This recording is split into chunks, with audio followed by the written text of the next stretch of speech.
Ok, turma, tudo bem? Voltamos para falar de array. Então, essa segunda parte aqui do para reforçar, né, o que a gente já falou anteriormente sobre array. Então, vale lembrar que array ele é uma variável especial, né? Ela vai armazenar diversos elementos de dados simultaneamente, certo? Como a gente viu na aula anterior. E aí, esses dados têm que ser do mesmo tipo também, né? O que mais que a gente viu na aula anterior? Vocês lembram aí? Tem que prestar atenção no tamanho da array e nos seus respectivos índices, ok? A gente falou que array que tem só uma dimensão é chamado de array o quê? É chamado de array unidimensional ou também chamado de... Bora, turma, responder aí. Vetor. Beleza. E nós vimos que se ele tiver mais de uma dimensão, ele vai ser chamado de matriz. Pois bem, é disso que a gente vai falar agora, né? O array multidimensional. Só para reforçar o que a gente já viu, mas perceba que aqui a gente tem um array 3 por 3, tá? Então, isso aqui é a declaração, turma. Presta atenção, olha a forma que eu declaro agora um array multidimensional, né? Então, ele é formado por linha e por coluna. Então, como esse aqui é 3 por 3, então eu tenho 3 linhas, né? 3 linhas e 3 colunas, respeitando seus respectivos índices, ó. Então, lembrar lá, por exemplo, que o elemento de dado aqui, ó, na linha 0, na posição 0, ele tem o valor 2. O elemento de dado, por exemplo, aqui, ó, na linha 2, posição 1, linha 2, posição 1, ele tem o valor 9. E o elemento de dado na linha 1, posição na linha 1, perdão, coluna 0, ele tem o valor 5. Então, tem que ficar ligado na questão dos índices, né? Que agora os índices envolvem linha e coluna. Para a gente falar desse array multidimensional, a gente tem aqui um programinha que é uma matriz 3 por 3. E aqui são os seus respectivos pinos, ó, turma. Pino 2, pino 3, pino 4 compõem a primeira linha.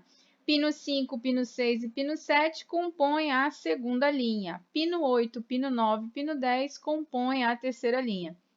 Vale lembrar que vocês sabem que tem as suas respectivas colunas aqui também, tá bom? Aqui, turma, eu usei o for. E aí, um contador de linha chamado de i foi inicializado, já que dentro do for, a condição i menor que 3, já que a gente tem 3 linhas, né? E incrementa o i. Perceba que o i finalizando aqui, ó.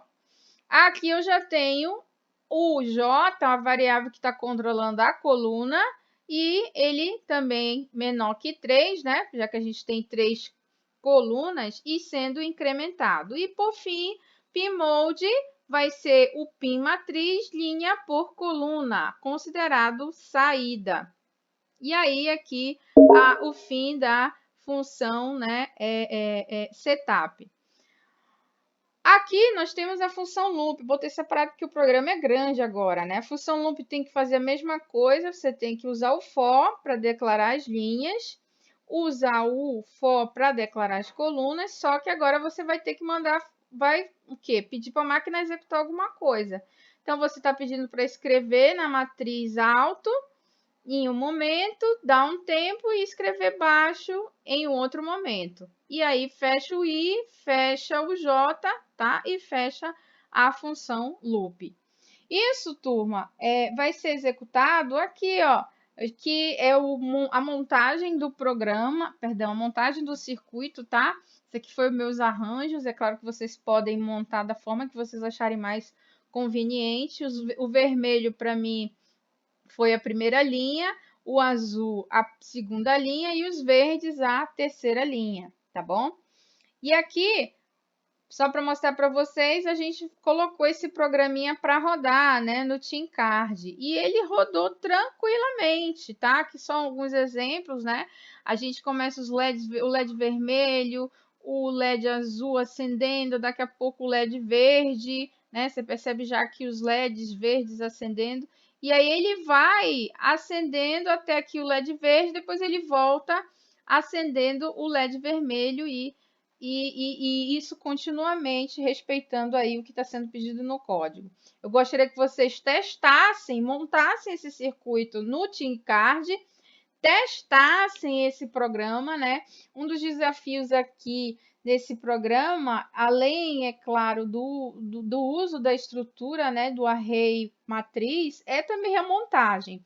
A gente sabe que se alguma coisa for linkada errado, a gente não tem, né, o link direto do programa com o que está sendo montado. Então, é importante montar com muito cuidado, né, porque a gente está usando aí muitos LEDs e muitos elementos resistivos para proteção, tá bom? Aí, como tarefa de exercício, depois de vocês executarem, né, essa atividade aí de teste, eu queria que vocês, olha só, turma, presta atenção aqui. Isso aqui são LEDs, são 3 LEDs, tá bom?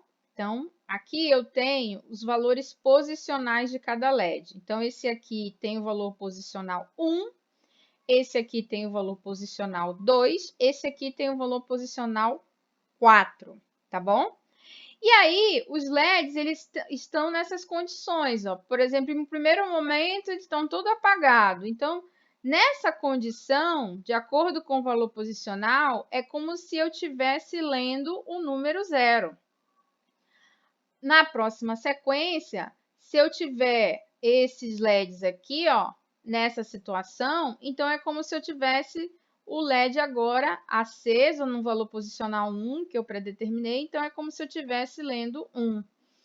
A próxima situação é como se eu estivesse lendo o número 2, nessa condição aqui. E na próxima situação, valor posicional 2 aceso, valor posicional 1 aceso, somando 2 mais 1 dá 3. É como se eu estivesse lendo o número 3. E, por fim, é como o primeiro aqui, valor posicional aceso, só o 4, e os outros apagados, então é como se eu estivesse lendo o número 4, ok? Então, na verdade, o que acontece aí? A gente está brincando de contar, só que contar a partir de uma leitura binária, né? Fazendo aquela conversão que a gente aprendeu de binário para decimal. Eu quero que vocês, nessa atividade, façam esse programa, né? Onde ele vai fazer essa leitura, né? De 0 a 4.